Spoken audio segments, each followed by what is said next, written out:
선생님들 안녕하세요. 일반사의 김토끼 쌤입니다. 7월의 보너스 정근수당 선생님들은 어디에 두실 건가요? 한국교직원공제의 목돈급여로 시작하는 스마트한 자산관리를 주제로 오늘 한번 이야기해 보도록 하겠습니다. 7월은 보너스의 달이라고도 하는데요. 기다리고 기다리던 정근수당이 들어오는 날이기 때문입니다. 매년 7월 공무원, 교직원에게 지급되는 정근수당은 소중한 목돈인데요. 통장을 스쳐 지나가는 돈이 되지 않으려면 전략이 필요합니다. 안정성과 수익성을 동시에 잡는 스마트한 자산관리법, 지금부터 한번 이야기해 보도록 하겠습니다. 정근수당, 나는 얼마나 받는지 혹시 선생님들은 알고 계시나요? 근무 연수별로 지급 비율이 달라지는데요. 2년 미만의 경우 월 봉급액의 10% 정도 받을 수 있습니다. 저는 제가 신규 때 1년 미만인 교사한테는 정근수당이 안 들어온다고 얘기가 됐었는데 2025년부터 1년 미만인 교사에게도 정근수당이 신설되었다고 합니다. 너무 좋은 일이죠. 매우 작고 소중하지만 정근수당은 매월 1월, 7월 연 2회 지급이 되고 있습니다. 5년 미만의 경우에는 월 봉급액의 20%가 지급이 되는데요. 이후 1년마다 5%씩 지급 비율이 상승한다고 생각하시면 됩니다. 그래서 8년 미만의 경우는 월 봉급액의 35%, 10년 미만까지 월 봉급액의 45%에 해당하는 금액을 정근수당으로 받게 되는 것이죠. 10년 이상 장기 근무를 하게 될 경우에는 월 봉급액의 50%를 정근수당으로 받기 때문에 오래 일할수록 굉장히 많은 돈이 들어온다라고 생각해 주시면 될 것 같아요. 상여금 또는 보너스 어떻게 관리하고 계신가요? 갑자기 들어오는 목돈, 입출금 통장에 묵혀두기에는 너무 아깝습니다. 그런데 주식과 코인은 요새 되게 변동성이 많아서 불안하고 그렇다고 그냥 두기에는 손해인 느낌이 많잖아요. 이럴 때 교직원공제의 목돈급여라는 상품을 한번 활용해 보시면 어떨까 안내를 해보려고 합니다. 목돈급여를 추천하는 이유는 두 가지가 있는데요. 안정성과 수익성을 동시에 갖추고 있는 상품이기 때문입니다. 교직원공제의 목돈급여는 시중 금융기관 대비 높은 금리 수준으로 3.8%인데요.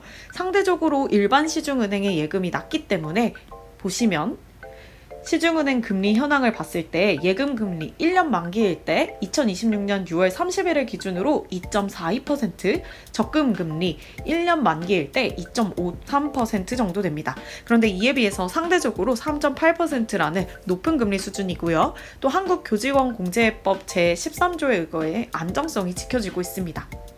정근수당을 목돈급여에 예치하면 높은 금리 수준으로 시중은행 대비 실질 수익이 높아질 수 있다는 이야기인데요. 목돈급여 상품은 세 가지가 있습니다. 나의 라이프 스타일에 맞는 유형을 선택하시는 게 좋은데요. 첫 번째 부가금형, 두 번째 예탁형, 세 번째 적립형으로 나눌 수 있습니다. 부가금형 같은 경우에는 주기적으로 이자만 나눠서 받고 정기적인 내 생활비나 용돈을 마련할 때 좋고요. 예탁형 같은 경우에는 만기 때 원금과 이자를 한 번에 받는 당장 쓸데없는 목돈을 안전하게 보장하는 그런 상품입니다. 마지막 적립형은 만기 때 원금과 이자를 한 번에 받는데 매달 월급에서 목돈을 만들고 싶을 때 다달이 넣을 수 있는 상품인데요. 처음 목돈을 한 번에 넣어서 하고 싶으시다면 부가금형이나 예탁형을 추천드리고 매달 조금씩 나눠서 큰 돈을 만들고 싶다면 적립형을 추천드립니다. 각 상품의 자세한 내용은 사이트에 자세히 나와 있는데요. 여기 보시면 부가금형, 예탁형, 적립형, 납입 방식과 어떻게 하면 이자가 지급되고 적용금리가 어떤지, 추천 대상은 누구인지 이렇게 잘 정리되어 있습니다. 사이트에 꼭 들어가셔서 한번 나에게 맞는 상품을 찾아보시는 것을 추천드립니다. 홈페이지에 들어가 보시면 만기 시 예상 금액도 쉽게 조회가 가능한데요. 여기 왼쪽에 있는 사진을 보시면 3초면 예상 금액을 알 수 있습니다. 내가 부가금형을 한다고 하면 부가금형을 눌러봤을 때 세전 세후 매 3개월 얼마를 넣었을 때 얼마를 받을 수 있는지 이런 것들을 검색해 볼 수 있고요. 오른쪽 사진에는 제가 예탁형을 클릭해서 넣어봤는데 가입 금액이 100만 원일 때 내가 1년 동안 가입하면 세전 급여가 얼마인지 이렇게 세후 급여금까지 자세히 나오기 때문에 아무래도 계획을 세울 때 설계를 할 때 조금 더 도움이 많이 되는 것 같습니다. 실제로 저도 그동안에 모아뒀던 목돈, 상여금 같은 것들을 한 번에 목돈급여에 넣어 놓았는데요. 2025년 10월 21일 날 가입한 거 보이시죠? 예탁형으로 넣어 놓았습니다. 저는 한 번에 넣었다가 이자와 목돈을 한 번에 받는 방식을 선택했고요. 선생님들도 생각난 김에 한번 넣어보시는 것도 좋을 것 같다고 생각합니다.